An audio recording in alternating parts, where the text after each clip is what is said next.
Good evening and welcome to Straight Talk. I'm Eugene Chan, and this evening we have two guests with us to explore the future of Hong Kong's youth. Firstly, Mr. Clarence Leung, the Undersecretary for Home and Youth Affairs and Vice Chairperson of the All China Youth Federation, who will share with us the insights on the government's vision and ongoing efforts. An honors graduate from Cambridge, Mr. Leung has already had over 20 years of public service experience, having held various key positions in government committees, including the Youth Development Commission and the Hong Kong Tourism Board. And joining him is Ms. Winnie So, a passionate committee member of YouthLink, a platform which is dedicated to emerging and nurturing the next generation of leaders. Ms. So is also a member of the district services and community care teams. Welcome, Clarence and Winnie. Thank you. Thank you. Very happy to have you both here to talk about the youth issue in Hong Kong. And Clarence, let's start with you first. Sure. Alice Mack, our Secretary for Home and Youth Affairs, was on the show last year, and she was explaining to us the Youth Development Blueprint, which was released by the government December 2022. So some 18 months have down the track now. So how has it been the actual progress? I think the progress had been quite promising, to be honest.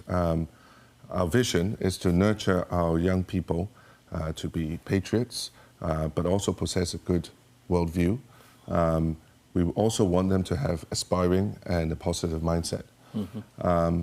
And we have, since 2022, we have up till now released or published more than 200 measures from different bureaus and departments across the government. And we work closely with our colleagues within the government. And many of the measures are in good progress. And I think we have already accomplished 50 to 60 measures already, which is good for us. At the same time, another aim is to work closely with people in the business sector and also with various NGOs to come together and to build different platforms to provide our young people with different opportunities. And we see that happening in the past 18 months. The Youth Development Summit that happened early August, organized by the government, is a testament to that. Right. We had a bank sponsoring, we have a jockey club sponsoring, we also have NGOs helping to put together different side programs and to make the Youth Summit happen smoothly. So right. It's a testament to that. And we also have that cooperation in different measures within our development blueprint. So right. we're happy with that. Yeah, we'll come back to the Youth Summit, which is a sort of a first thing for Hong Kong, which I'm sure the public will treasure because this is something important for the youth. You have mentioned the actual directions of the blueprint, and how do you measure it? Because you mentioned that it was quite successful, and our Chief Executive, Mr. John Lee, often mentioned the word KPI.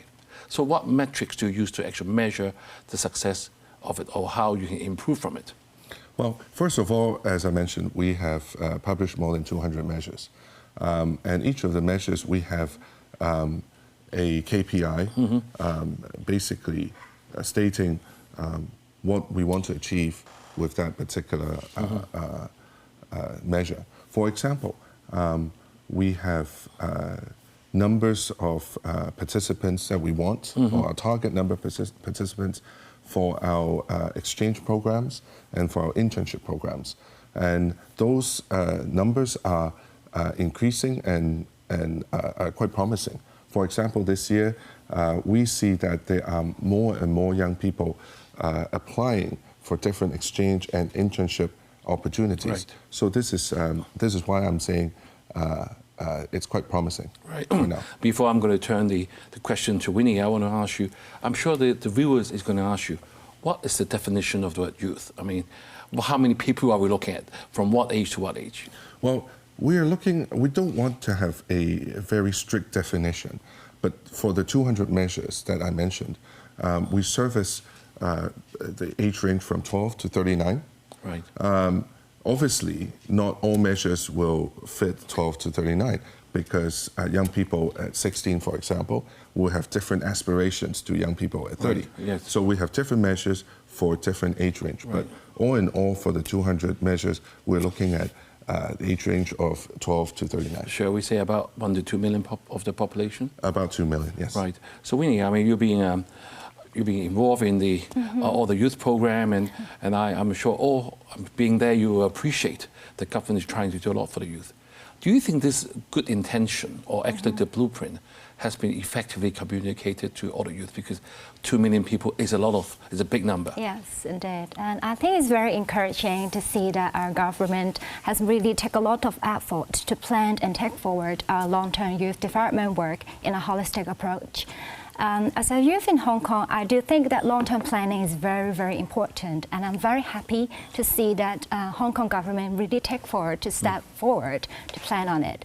And as Clarence mentioned, this year we have launched a new platform which is called Youth Link. It is a new platform to engage youth people to have more interactions for constant and also in a various topics. And I think it's a very proactive approach to engage. Yeah. Right, Clarence, since Winnie is very supportive to the program, do you actually how do you actually take all the feedback from the youth group and do policy revisions? Because your blueprint is basically a blueprint, the actual measures. Have you actually changed any of the measures? Yes, I think, Eugene, that's a very good question. I think before we published the blueprint, we actually went around and speak to different age groups of young people.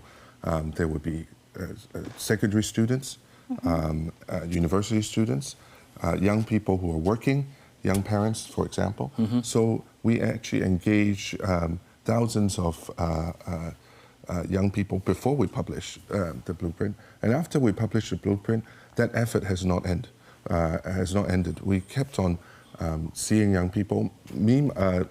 Our secretary, Alice Mack, myself, and my colleagues actually regularly sit down with young people and listen to what they have to say.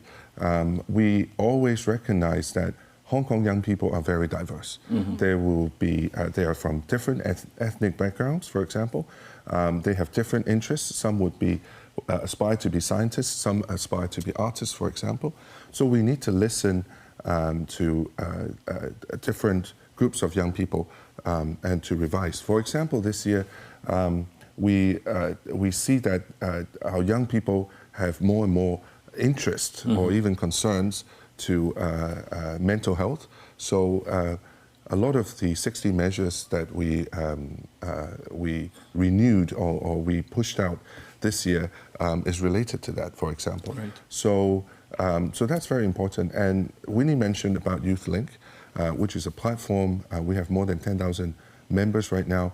We hold different events regularly and even exchange events every month. So this is a good way for us to engage young people. Actually, sort of actively continuing to actually develop, isn't it? Yes. Right. Since you're on the Youth Link, I mean, briefly tell us your role with the Youth Link, and actually how do you see the government actually being able to engage some young people that usually not being able to typically participate in government-led initiatives? I think from the Youth Link platform, we have initiated a very brand new dialogue, which is called Youth Dialogue. We engage regular conversations with our young people to let them to meet our government officials and to let them have a platform directly communicate with them, which is a very proactive approach.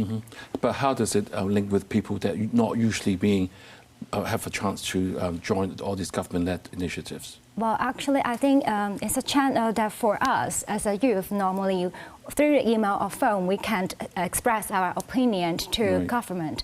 But somehow, face-to-face interactions, I think that is a very important part, and which I think this linkage cannot be replaced by email or phone, which in-person meeting is a crucial. Right. How do you see the impact so far? I mean, it's very short time, it's only 18 months. Yes. How did it go so far, do you think? We tried a few times, and I'm very happy to see that more and more people apply for that. I'm very encouraging as well as a Youth Link committee member. Right.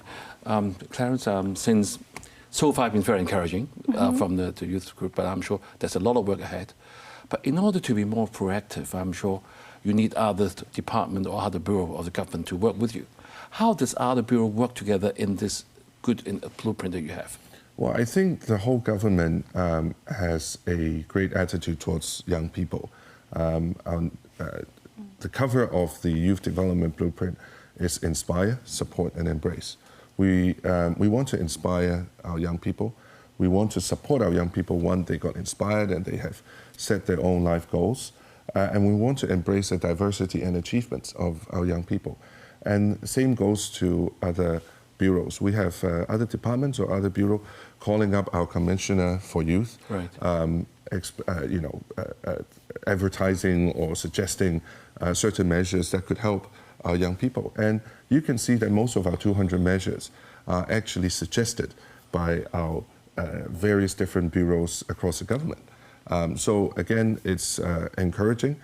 It's hard work for everyone, but I think we all realized and recognized while our young people are exceptional in many ways, we also should provide different platforms and opportunities for our young people to develop. Right, okay, let's take a short break now, but viewers, stay tuned. We will be right back. Thank you for staying with us. Clarence Leung, the Undersecretary for Home and Youth Affairs, and together with Winnie So from a Youth Link are with us this evening to share the insight into how Hong Kong youth can be empowered to shape Hong Kong's future. So thank you very much for the Clarence and Winnie to tell us what has been happening with the government's youth blueprint.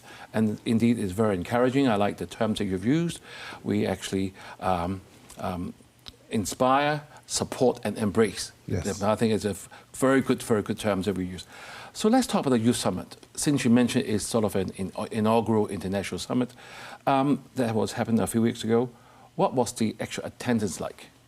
Well, I think the attendance was, it beat all expectation. We, initially, we were targeting about 1,000 young people attending. In the end, we have 2,400 young people registering. Not to mention there are another few thousand who watched online.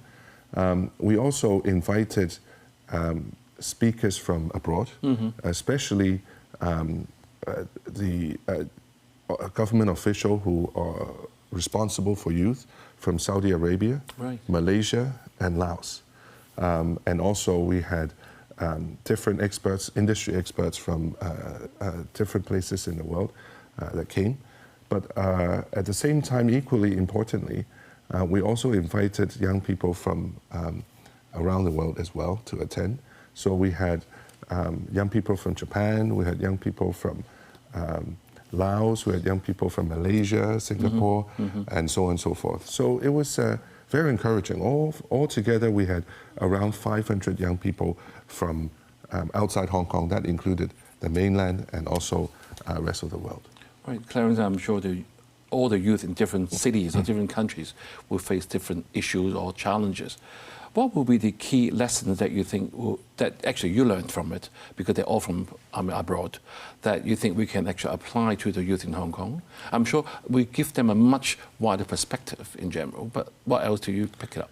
Well, I think it's, on the outset, we want to showcase how exceptional our Hong Kong young people are and how suitable Hong Kong as a world city for young people to develop in, not only for young people from Hong Kong, but also young people from around the world as well.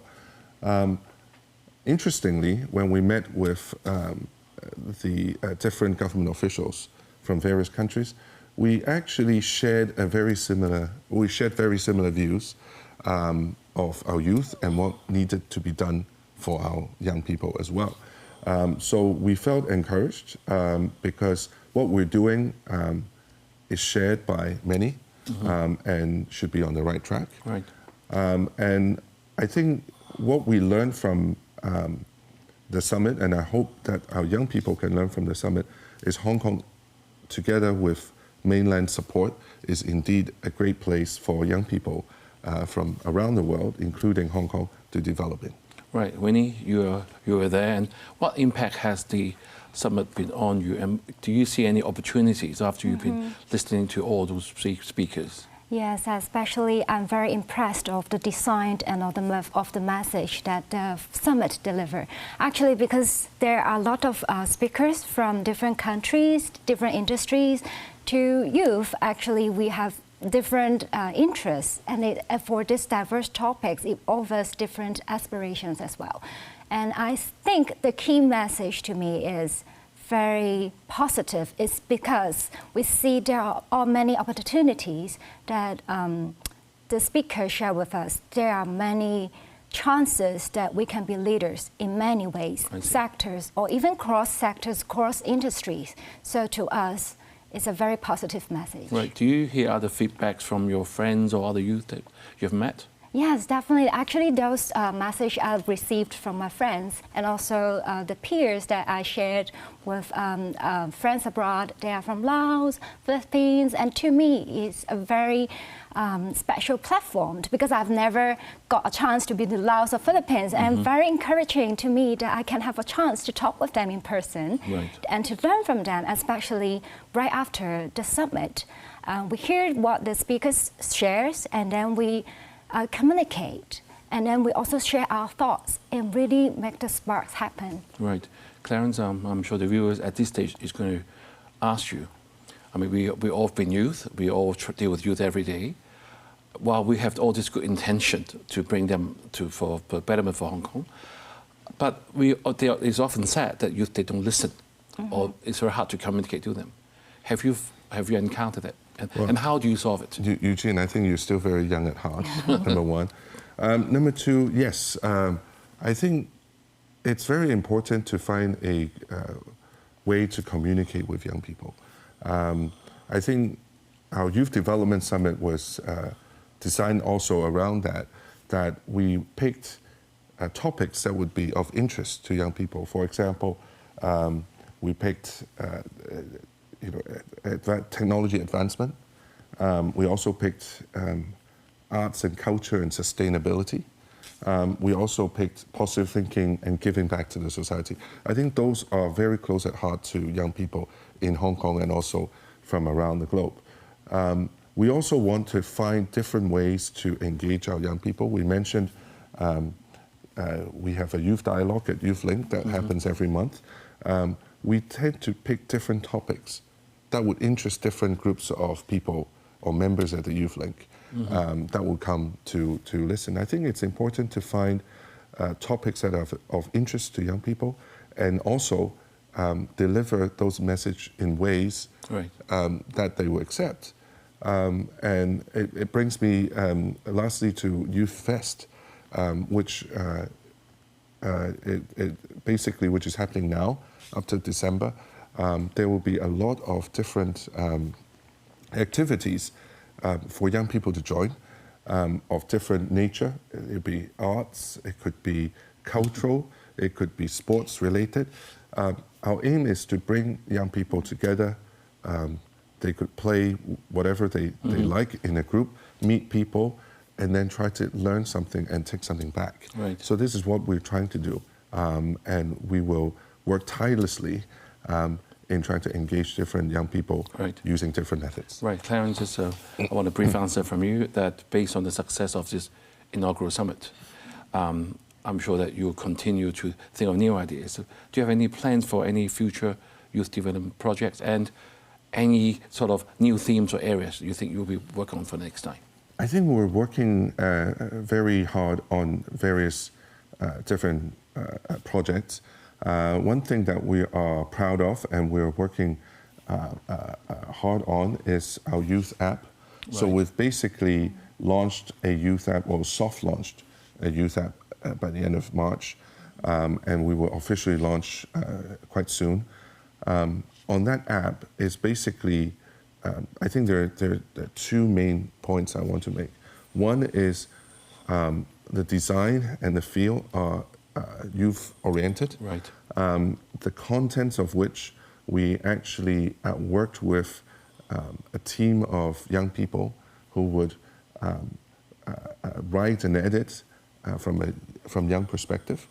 And secondly, basically all of the Bureau's activities, different activities abroad or even locally in Hong Kong, or even locally in different districts, would be on the app. So young people can go and basically view what kind of activities they can join, and some of them that you can even register online as well. So we're working on that, and we have high hopes for that. Good. Winnie, any suggestion to the Bureau that as a participant for the future summit? Anything you'd like to see? Yeah, actually, the youth app I've used a lot, and I've shared with Clarence that before, because sometimes we want to search something specifically in the app, and then we don't know the way. But then right now we have a search engine, which I see the improvement in the app as well. So I think it takes time. There are a lot of first attempts, but there are opportunities for us to learn and grow and improve in the future. Right. Any take-home messages after you attended the summit that you can share with the other Youth Link members? Yes, I think that as a youth, we always feel the challenge that we all have our own talent, but how can we unleash our full potential? Indeed. I think we need to list opportunities that every single Hong Kong government, or not only the HYAB offers, but wherever that the opportunities that we need to dedicate to improving ourselves. So looking ahead, Clarence, what will be the government's plan in terms of youth development, in terms of in the next few years? I mean, you had the blueprint now, you had the summit, everything's working well. What will be the ultimate goal? I think the ultimate goal, as I mentioned, is the vision that we had. We want to nurture our younger generation to be patriots, to have a healthy worldview, and have aspiring and positive mindset. Right. Because I think the development of Hong Kong in the future depends very much on our young people. Right. And if our young people are inspirational, if our young people keep thinking positively, I think Hong Kong as an international city will become better and better. Good. Winnie, what would be your message to the youth in Hong Kong? I think Hong Kong is a very special city. We need to treasure what we have and be positive, and we can be better in future. Yeah. Right, I'm afraid that's all the time we have. I think we can keep on going, and thank you both for sharing your insights on how the Youth Development Blueprint and Youth Link are empowering our youth to shape Hong Kong's future. It is clear that with initiatives like Youth Fest and the Youth Summit, the government is committed to providing opportunities for youth to explore, to contribute, and to thrive. As President Xi himself said, a nation will prosper only when its young people thrive. Thank you for joining us, and have a good evening. Thank you.